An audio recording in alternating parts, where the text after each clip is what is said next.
We founded Sakara with the conviction that abundance, not restriction, is the key to building a body you love living in. For both Whit and myself, it started with our own personal reckonings, pivotal moments that left us with no choice but to abandon long-held beliefs, social pressures, and quote-unquote rules, and replace them with tools and rituals that fed our bodies, minds, and spirits from the inside out. Today, we're joined by two entrepreneurs who are inspired much in the same way. Jen Batchelor and Bella Hadid are the co-founders of Kin Euphorics. Rooted in Ayurvedic medicine, Kin Euphorics was created as a functional adult beverage designed to offer an entourage effect using natural ingredients that nourish the mind and body.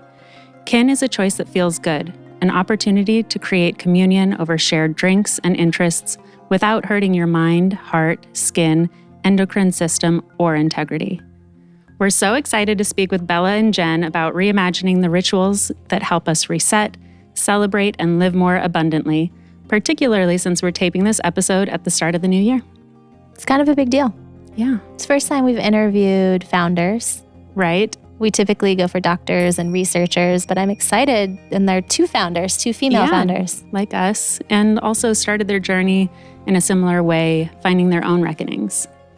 Happy New Year. Happy New Year to you. Let's get going. Thank you guys so much for being here. I'm so honored to have you on the Sakara Life podcast. You are the first co-founders that we've had. And it's really nice because we don't get to meet or talk to fellow female co-founders that often. So we're very excited. Well, first of all, thank you for having us. Your office is incredible. It's making me a little jealous. We're so excited to be here. And I just said this is like the most multifaceted office of all time. Yeah. I don't know if anyone, do you do your podcast here all the time? No. You're second. Okay. Yeah. Because I don't, we need to do cameras can't see what's happening on the other side of The this. party's over there. The party's over there, but then the office is over here. And then we're podcasting over here, and then we're going to chill over there. So one fun story, I don't know if this will be relevant to the listeners, but I was just talking about this today where when we started out, there was this old office space. It was actually a residence, someone's residence in Williamsburg, that it was a family that owned a bakery. They had a bakery in their backyard, basically. And it was essentially just like a giant walk-in hearth. And where they cooled and baked bread. And so we turned this bakery into a makery. We turned it into a creative epicenter of Brooklyn. And it was just a speakeasy. It was a 500 square foot walk-in bakery that we turned into a tarot club, a podcast studio for friends. Fun. Love it. And we ended up disco balling the actual oven. Oh my gosh. The clay oven. These disco ideas, oven. by the way, from Jen, you're going to get these random stories. And she'd be like, fun fact. Yeah. We also did that. We tried that. Also, but she's like, that's the best part actually about coming on with Jen is it is so much about the science. It is so much about, the real depth of being able to, be in control of your life. But then on the other side of it, Jen brings out this insane creativity, passion, art, love. And I think that those combined is success for wellness, success for health, is the magic potion of being able to bring everything kind of together naturally. And if you've seen any of the conceptual experiences that Jen has put together, one of the stories she just told, that being included, it's just so incredible to see how you can bring those together. And I feel like you guys do the same thing with it, which is just obviously things being aesthetically pleasing are so obviously, it makes it's transformative, right? But to have that, along with the science and along with just the plan is we so call important. It seduction. We talk about how our job is to seduce you into remembering your worth, that you are worthy of feeling fucking fantastic. We forget that all the time, and somehow we've been convinced that it's okay to just feel okay. And so a lot of the brand work that we do is it's our job to seduce you into remembering who you are. And that's where that creativity comes in. We always start with one question, and that is, what is your mission here on earth? What are you here to do? Maybe we'll start with you, Jen. Honestly, I think what Bella just said was a perfect segue to answering that question, because so much of what we do is we bring this just very deep, very meaningful to us, right? Which there's no prescription, there's no formula for what we find beautiful, for what we find healing, for what makes us feel good. Sometimes it's even the intangibles, right? The je ne sais quoi that we're just like, all right, it feels like this and it looks like this, and you can kind of close your eyes and envision it. And then we just happen to be brave enough to try and make it manifest in the world. And so the mission really is just about showing people that you can do this for yourself, right? You can get reacquainted, get reconnected to the things that make you feel good. And it's all innate, right? Like our bliss is our birthright. Whether it's dopamine, serotonin, right? The neurotransmitters that exist in our minds to help us realize our euphoric existence, to help us perceive it so that we can experience it. And those are the things that just bring us, for me, it just gives me the chills thinking about impacting people's lives in that way. It's so meaningful because then they can go and spread it to other people. Right. Kin Euphorics, like bringing that euphoria to the people. Yeah, exactly. And what about you, Bella? Like, and it can be about Kin. It can also Is it not our personal missions or Kin mission? Because they do coincide with each other. They'll converge, and we can get into that. But I think like Whitney and I have kind of like different personal missions, and they converge at Sakara. So it can be personal, it could be about Kin, but like your gift to the world, because you so obviously have one. Oh, thank you. Oh my God. I mean, I think that, the beauty of being, myself, of you being yourself, of all of us being able to be our own people is that our missions are so unique. We are so unique of what we can bring to the table, of what we can give. And I think my mission is I want people to be able to see that in themselves and remember that, to almost build, this is, I think, where our missions coincide, is being able to build a tribe, for others. Because I think for me, my most, something I really struggled with growing up and even moving into fashion and kind of not finding my place, because not feeling totally absorbed in myself being 100% a fashion girl, live, die, breathe it. I love, I love what it is. I love the passion of it. I love the pain of it. I love the, sustainability of it with vintage, but I think that the real core of finding your tribe is being able to find like-minded people that can come together and help you find your mission. And for me, I think it's just genuinely about people seeing themselves and not just seeing, but seeing really in their heart, seeing themselves and allowing them to have a space to understand themselves better. And I think I never had that. And to be able to build that, you two with Sakara and us with Kin, is being able to give people an area where they might feel uncomfortable for a moment, but then going into understanding themselves a little bit better. Yeah, like how do we get comfortable with the pieces of ourselves that are different, right? So we have a value that we call S factor, and it's this essence that we try to bring into our creative artwork, into our company culture. And it's about like letting people see that piece of you that makes you uncomfortable to show to other people. And that you think that it might be your weakness. Like, oh, I can't let people see, for me, I'm very emotional. Like I said before, I cry in team meetings. I cry in podcasts. I think I found my twin. But that really, like, if you can own it instead of hiding it and trying to keep it as like this part that you're covering and maybe feel shameful of, letting it be part of who you are, then it can actually become one of your superpowers. Do you mind me piggybacking on that? Yeah. Because that's so powerful and so prominent. I think that something I struggle with as well, which I think is something that a lot of people do, is finding those insecurities and those places of uncomfortability of maybe not liking something about yourself or not understanding it. The thing about the tribe is finding people that are like that and not being uncomfortable with those fears, or not being uncomfortable with those things you don't like about yourself, because you realize that some people, majority of people, probably have the same thing. And instead of shoving it down and wanting to not have it anymore, instead releasing it and realizing it's a part of you and that there are other people like that, and then finding ways to talk about it, get through it, and then loving that part of you. And the only way to get through that is to speak about it, to find people that appreciate it, and then to love yourself for it. Yeah. I think that's one of the things that I I was always so taken by when we first met, but then also just seeing how you also do that, how you do it in your personal relationship, but then how you do it for everyone else, for the world that's watching, right? Because it's like the way that Bella tells her story, the way that she shares about things that she's convicted about, the things that make her nervous or things that make her scared or what she's going through, it gives those folks permission a lot of times to be like, oh, I can also feel that way and express it in this way, or take inspiration for how Bella handles herself with so much grace. I think it's really difficult when you're in the public eye to be doing that in such a meaningful, authentic way, right? Where it's like, this is not performative. Has nothing to do with how people are going to react. It's everything of like, I live my life this way, and I'm going to put my heart out here for you guys to experience this alongside me, you know? And I think it's that authenticity that is part of that seduction I was talking about earlier too. Like, it truly is those parts of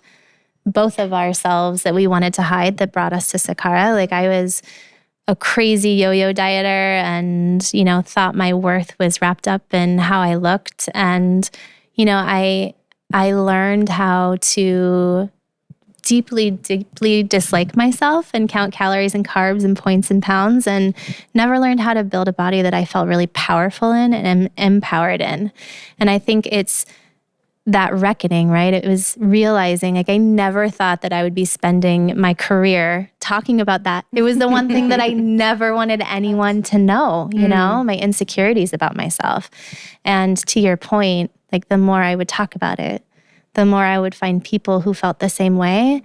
And I didn't realize that by talking about it, I was helping them realize it and talk about it too. And same with Whitney and her skin. And so I know that Kin came out of reckonings as well. So like, what can you talk to us about those reckonings and what brought you to creating it? I mean, I think we can relate a lot to what you've gone through, and just in different ways, right? There were a lot of realizations that I personally had, and Bella has her own story around this, but where I started to meet my ego, my shadow self, right? Especially, and recognizing it, especially in a social setting.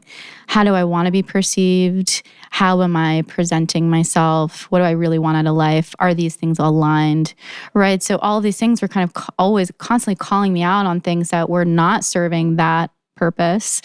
And my problem is burnout. I believe that I'm more loved the more I achieve. Right? And so, we're all like, yeah. That hurt a little. Yeah. I'm like, okay, well, maybe why am I doing this, number one? And maybe doing this to the extent that I am is actually hurting me and delivering negative returns at this point in my life. Which at the time of this reckoning, I was probably Saturn return. I found that out later. 28, and really being, deeply humble about the process of just growing away from that and growing towards something that was much healthier. I still struggle with this every day.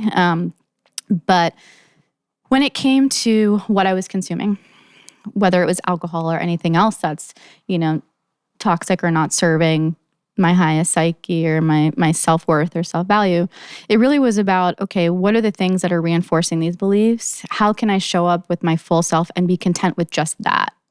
Right? Because the more that I altered my state, the more that I took myself to a place where I wasn't even being authentic because I didn't know who I was or what I was saying a lot of times, right? It was really uncomfortable, but I think it was working with these herbs, working with these ingredients that brought me deeper into relationship with myself. And so, I mean, that was a 10-year undoing, redoing, but ultimately coming out of the other side of that and saying everybody deserves to feel this way. Everyone should have access to these solutions and these tools. So it's just my one thing that I just had to get out there and birth into the world. Absolutely. And Bella, what was it for you?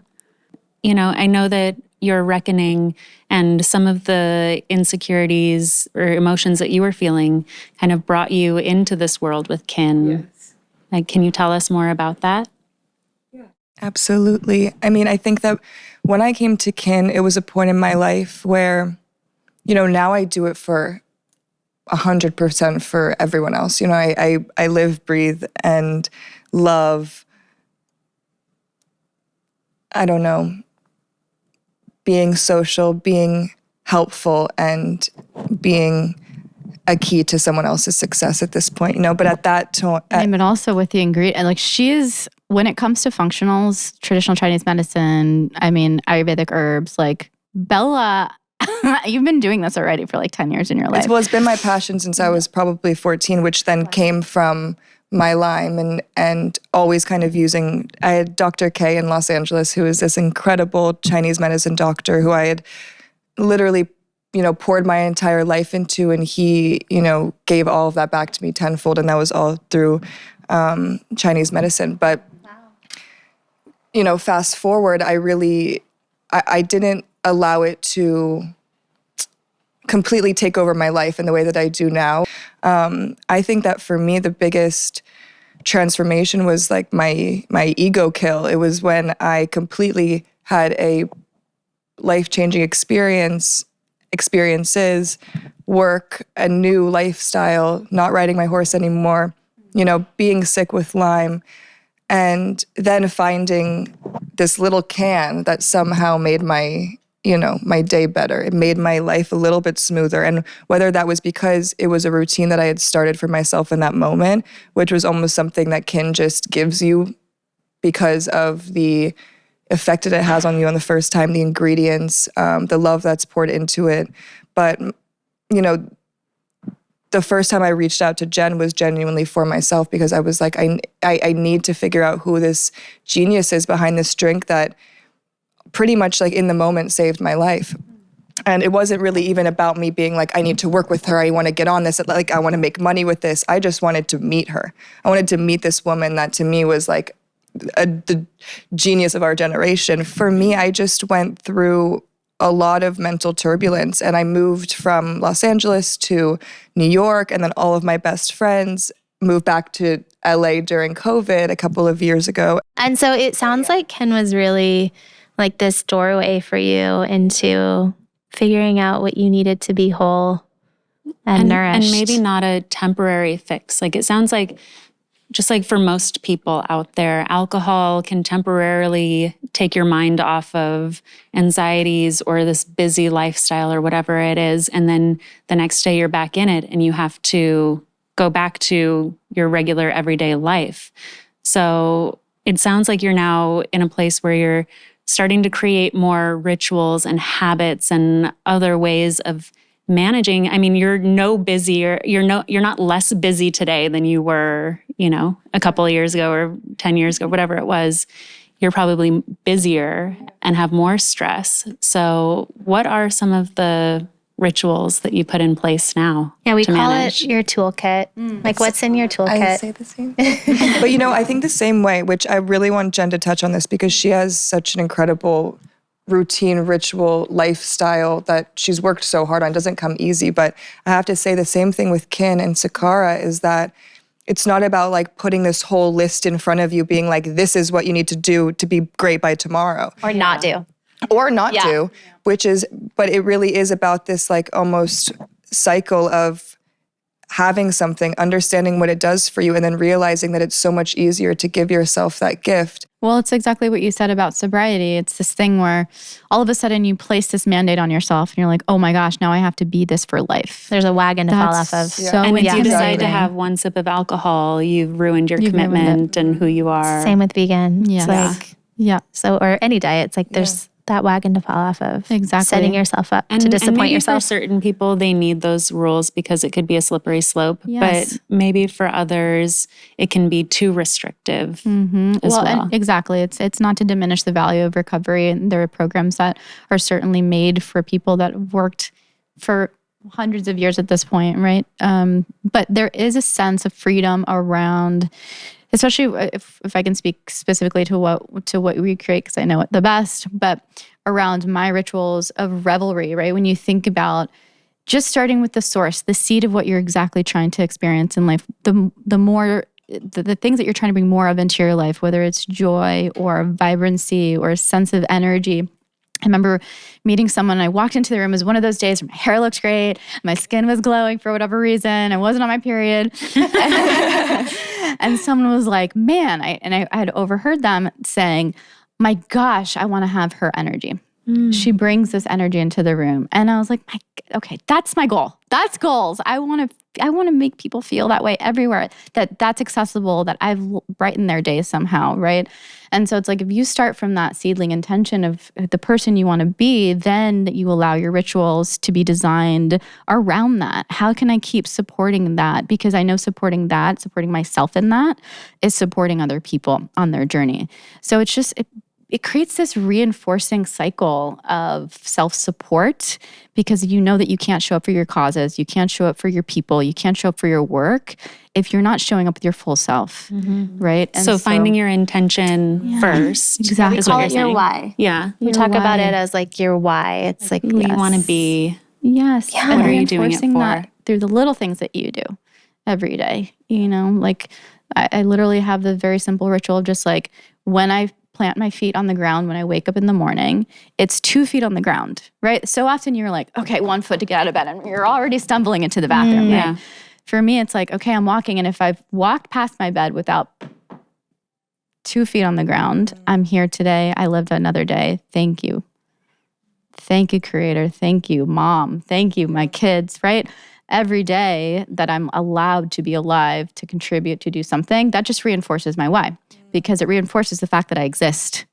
I love that. So like your daily rituals ladder up to that big why. I remember when Whitney was in the throes of her cystic acne, and like I have these vivid memories of us like going to Sephora, spending like an hour there trying to find like the best concealer. Like it consumed so much of our lives because we're sisters, soul sisters. I remember us like asking ourselves, and I act like I was on this journey with you. were Right by your side. Sisters are always in the same Sisters journey. are always It's true. connected like this. Yeah. And so it was like, how is her life going to change when her skin cleared up? Like what was actually going to change? And it was always an inner feeling. Yeah. And so then we were like, well, what if we just go after the inner feeling and laddering up to that instead of trying to clear skin? To get the feeling. The feeling, it was, why don't we just solve for that feeling? So like, what are the things that we need to do so that you feel that way? And same with me. It was like, it was so not about how I physically looked. It was about me feeling empowered in my body. It was about me feeling sexy in my body and bringing that energy, because it's all an energy. Sure.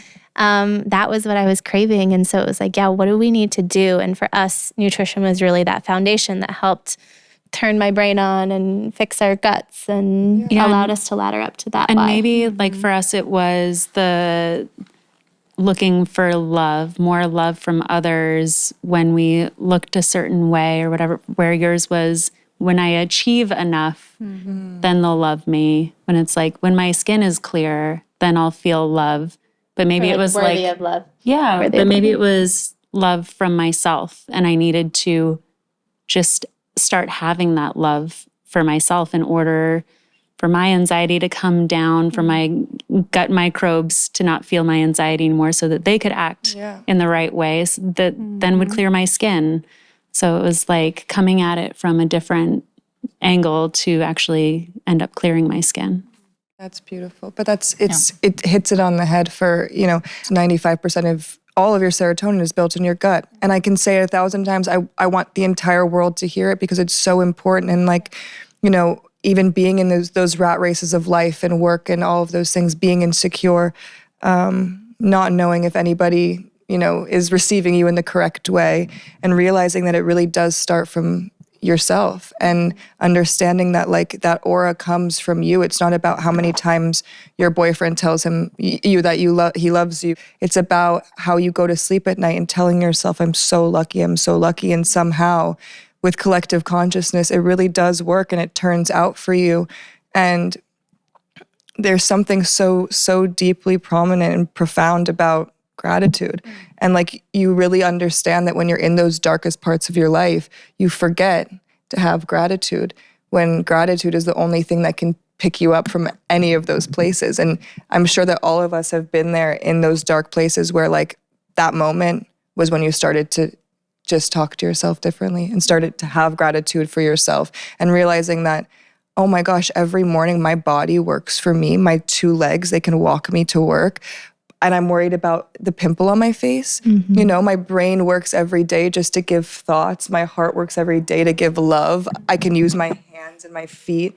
And how lucky are we just with that? And so why am I worried about my hair thinning or my acne or the fact that like I hated this picture of myself that was plastered all over Broadway? It's really hard not to, though. And it's so hard not to. It's really hard. Of course. I feel like that's the great unlearning, is like being these beings, these human beings, like a given form is like, it's the great unlearning to learn that it doesn't matter. The form doesn't matter. It gets to that point. Like, I'm also not saying to any of the listeners that all of a sudden you say you're grateful today and tomorrow it's different. It's a practice. And it really is about that ego drop. It's about getting to the point where you can, you know, completely just let go of the feeling of being a person and wanting to be received and wanting all of these things, and just realizing like we're just little beings on this planet, and like it's everything's embarrassing, honestly. Like everything is weird. We're all aliens. We're all just like,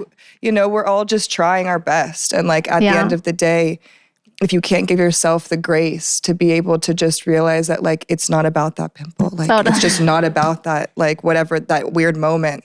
It's just the fact that I woke up today and no one cares. And like then you find your tribe and realize that when you find your tribe, they don't care about any of it either. And I was gonna say, to like the few things that you've said, I feel like are kind of colliding in my brain. And one of them is this intersection between tribe and serotonin. And that is that like this idea of collective consciousness, who you share time and space with is who you share microbiota with. And so your microbiome is actually shaped and structured by who you surround yourself with, which is so interesting. Including your dog. Including your dog, which is so interesting. It's like where your serotonin lives. Yeah. It matters who you surround yourself with. Like it all impacts. And so I love so much that the gut has become this intersection of us getting to sit in the driver's seat of our health. Like when it was our genome, it was very much like, oh, well, this is genetic, so you can't. And though there, of course, you know, issues around our genome that we cannot fix,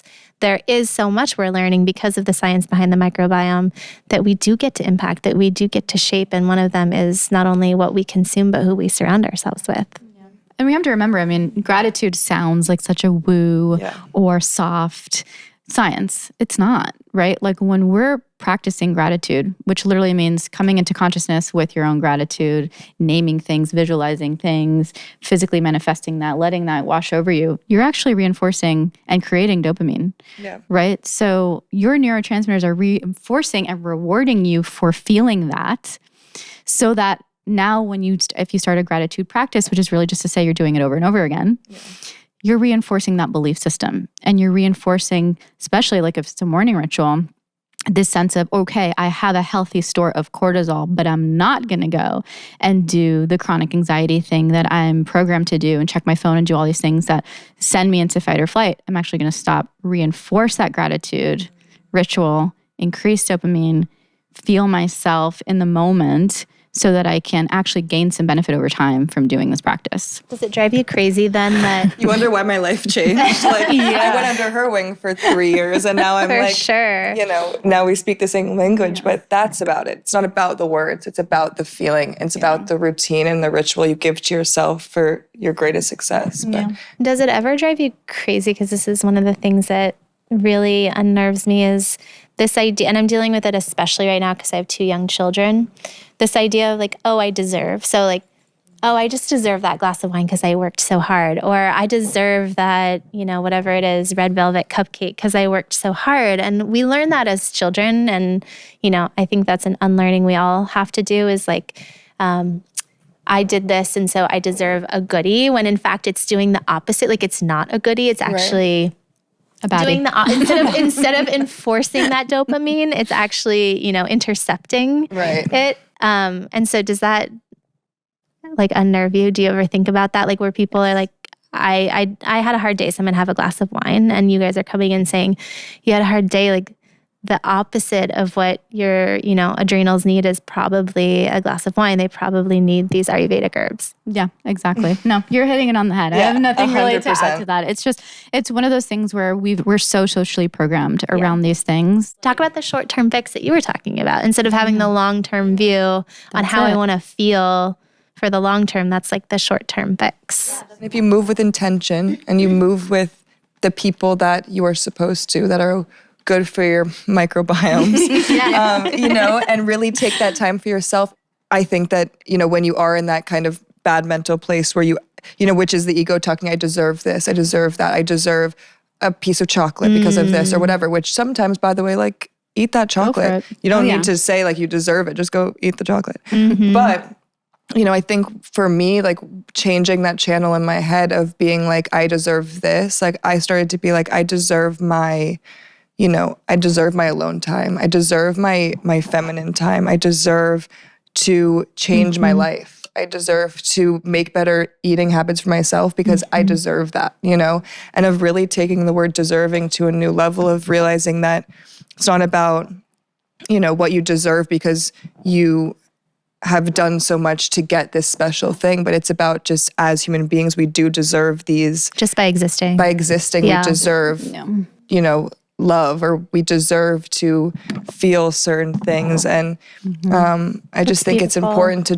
change that perspective. It's always, we can't worry, like we can't change what goes on in our head, but we can change our perspective and how we look at things. And it's a lot harder said than done, 100%. It's taken me years to get to this point. That's the practice. It's always a practice. It's always active. There's never like, it's not like, I went through my reckoning and now I'm done. It's like, it's always a practice. Where is the gate that I walk into? And then everything's easy again. Yeah. The platitudes that keep us in these myths around, it even goes so far as to, the objectification of women around marketing, around alcohol, right? You're going to feel sexier, you're going to look sexier. So it's reinforcing that this is my me time and it's about me and I'm an empowered soul because I have a glass of wine at the end of the night. It's lies that we perpetuate and we tell each other. And unfortunately, especially in like mom wine clubs, that kind of thing builds tribe. And so it's very confusing, right? Because you think you're in this mindset that even if you're doing it alone, well, I'm in this community of people that believe this is for me, right? But then you break it down to its very basic component parts, right? Alcohol is a carcinogen. It's also a neurotoxin. So if you're trying to better your mind, better your state, it's very simple. Just put things in there that do that, Right. It's also conflicting science. I'm getting my master's right now in functional medicine, and you read the studies where it's like the resveratrol in wine. 4 by big alcohol. Let's not forget. But those are the things that like nobody knows. Once you hear the dogma of like, oh, this is scientifically proven, it's hard to turn around. Tough. And we face it here at Sakara too. But then you go to the research and you can actually find research to support any hypothesis. That is the challenge with just all the confusing and conflicting data and information out there is like you want to be able to have a trustworthy source of information to go to because you just want to do right. You want to do the good thing. And often the good thing is what's good for you. You can't get away from the work. It's in the Bhagavad Gita. It's a book that I give to my business colleagues, to my friends, to my family, right? Because the core message, the core lesson of that book is just don't do anything without knowing who you are, right? Know thyself, then perform action, then perform yoga, karma, right?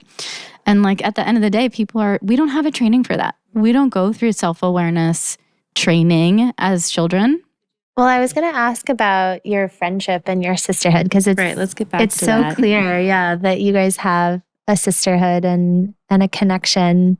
When did you realize it? Oh, the minute immediately. We literally. It's actually funny. We're both. Now we both don't have our bracelets on, but usually we are friendship bracelets. Well, kinda. Energy, spiritual, energetic. Oh my gosh, energetic, universal. We gotta put that on the can now. I think we just made our new drink. Energetic. A new flavor coming out soon. That's really good. We walked in with all of our crystal bracelets on, and we just had like this moment of deep love, femininity, joy, passion that we, I don't know, just kind of came in front of us when we first met. Yeah. And ever since then, it's been like just a sisterhood is really what the word is. I mean, the messages that Jen reaches out to me with when I'm in some of my darkest places, not from a partner, but from a friend, from a sister, is like the biggest gift that could have ever been given to me through this partnership. But beyond that, just knowing that I can support her in her passions and her dreams, be able to do something that we both are passionate about, which is helping people, being of service, and creating a tribe of love and joy. And so you almost got me crying over here. Oh my gosh. I was like running through the last 3 years in my brain, and it's like, we've just been really, really lucky. Been so lucky. I have no other words. And I see other partnerships coming together, and I'm just like, and I hope, I always hope for them that they, it is real and true, and they have the same, connection that we do, because I don't really know how a business could be run unless you have this like serious connection with your partner. We talk about that also. What I see between the two of you is how much you want the other one to succeed, where you help lift each other up and almost like make each other stronger. You use your strength to help balance the other person. Yeah. I don't know. It's really beautiful. I mean, it was so, thank you. First of all, it's just so nice. It's crazy because it is so intimate, the relationship of like partnership, going through life, so many life changes. I mean, it's been incredible what we've experienced together over the last 3 years in our own lives and in trying to build this business together. But even from the start, it was just so pure. And just, I don't think we wanted, it's like exactly what Bella said, we didn't want anything specific from each other. We didn't have an agenda. It was very much like, oh my gosh, just like so excited to be in each other's energy. Sure, like media and everybody wants there to be some agenda, or just like the way the world, these are social media. But like sitting here, you guys are just, it really is beautiful to see. But that's what we were talking about before, which is like so starting from the inside of you, being able to find that like pureness of not doing anything for the agenda, not doing anything for whether it is, for other people or for not your correct path, but like walking in your truth always will get you to your most impactful place of your life. And like for us, we really had no agenda. I went and I just wanted to meet her, and we connected so deeply. And then we were able to build, then we were able to be creative, then we were able to go to investors together and have this real mission together. And that only comes from a place of pure love, and I don't think you can be successful, especially when you're selling something like a beverage, which is like, food and bev is the hardest. It's the hardest. So hard. So hard. Yeah, you guys know. That'll be podcast number 2. We connect so deeply. We have such a small team of mostly all women. It's really powerful to like come into something like this and just be, it's just been the most incredible experience. I just feel so lucky. But you gave me that permission. At the end of the day, first of all, it was like, she has no incentive to be humble. Like thinking about who Bella Hadid was in my mind before we got to meet, I'm like, she has no incentive to be humble. She has no incentive to be open and caring and give a shit what I need as a business, right? But she did because she loves it, because that's who she is at her core, and she brings her full self to everything that she does. Her work ethic is next level. Like, coming from, my mom's Cuban, I grew up in Saudi, like coming from that life, like, I mean, I know what working hard is. And I see it in her every single day. There's not a day that she's just like blowing something off, or no, she's full in. When she says she's in, she's in. So I don't know. There really is so much admiration. It's so beautiful. And it's one of the questions we get too, of being like 2 female founders. Like I think you were talking about this earlier, but the narrative around women, and then certainly 2 women starting a business, and do we have cat fights and things like that. Actually, one time they tried to do a reality show about us, and they were so bored by our relationship. There was like no drama. They were like, "Aren't you mad that Whitney said?" Can you believe she did that? I think she has. She's looking out for me. She loves me. She has the best intentions. Anyway, they were like, the second episode's not happening. You guys are way too nice to each other. It's gonna work out. But when we get asked the question of like, how has like your friendship lasted through 10 years of business building?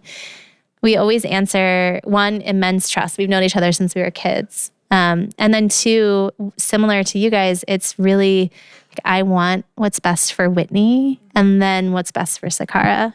It's never the other way around. Such a good way to put it. I'd say other things are a shared vision that we both, even if we don't put it down into these exact words, we both know that what we want for Sakara and that we're headed in the same direction with similar outcomes of this vision together.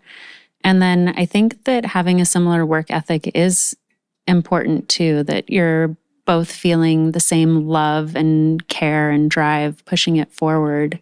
And so that builds additional trust in the relationship. For sure. 100%. And to put it a different way, or the way that I think about it is like, I mean, she's 10 times busier. I mean, we met during the pandemic. So, or at the start of it. I trying to form jobs for myself during the pandemic. She's like, I'm in my meditation studio, which I'm now painting. And I'm just like, It was like a chicken coop that I made into a meditation studio for 2.5 weeks.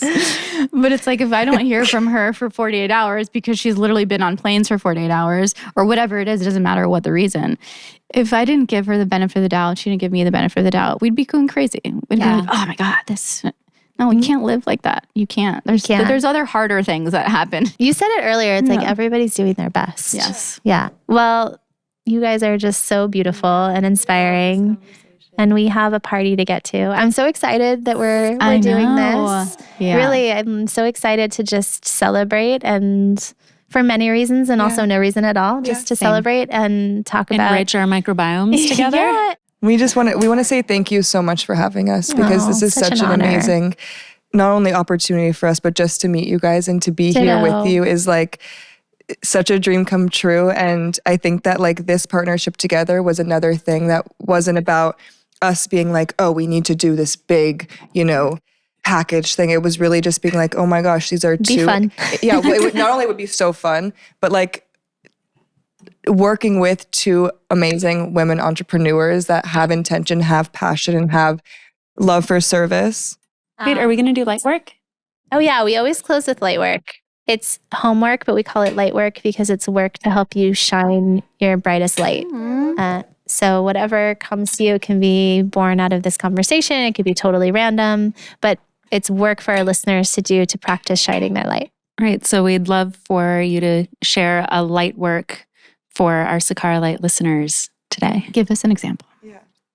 Well, sometimes one of mine is tell people like go through their closet and wear the one thing that they feel like they're either not tall enough for, not thin enough for, not X enough for, and just put it on and have that feeling that you are perfect for it and it's perfect for you, and bring that energy that you were talking about earlier. And it's going to feel a little uncomfortable, but it's exactly what you need.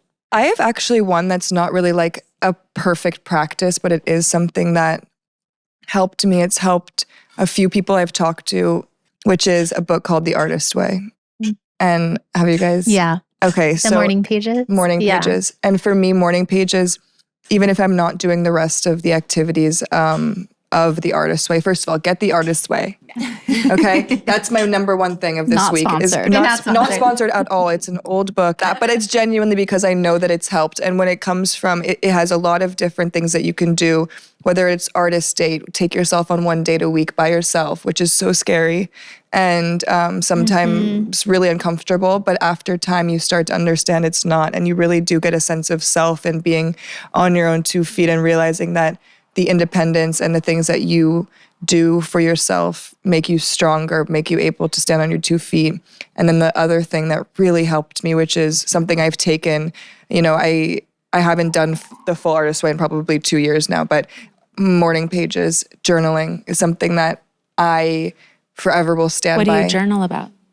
What do you journal? I have a lock on my journal, girl. I don't really morning journal. pages is really supposed to be like without thought. Like you just whatever comes. It doesn't even have to be like a real sentence. Whatever like comes to mind. It's your first. It's like the first stream of consciousness of the morning. It's about leaving everything from the day before in the day before and being able to release it and move into your your next day and being able to open that space in your mind. Like I feel like I wake up in the morning. I'm just like, sometimes I don't know what to do, but I know I have so much to do, but I just can't, and the anxiety and the ADD and the overwhelming and the pressure just gets to you.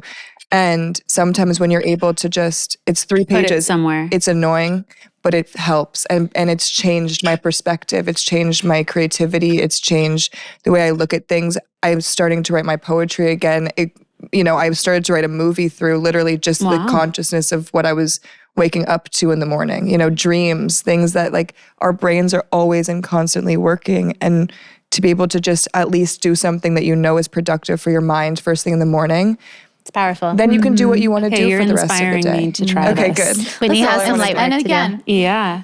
we'll always balance the perceivably woo thing with the real thing in the sense of self-transformation, right? Or in the name of self-transformation. And what I think is so fascinating about this practice in particular is going back to what we know about sleep.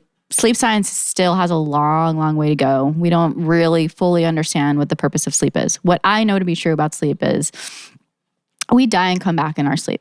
What I mean by that is through stage 4 and stage 5 sleep, that's where the evolutionary process of our psyche, of our physiology happens, right? So like all the good work or all the things that you need to ditch, detox from, whatever, happens in the middle of the night.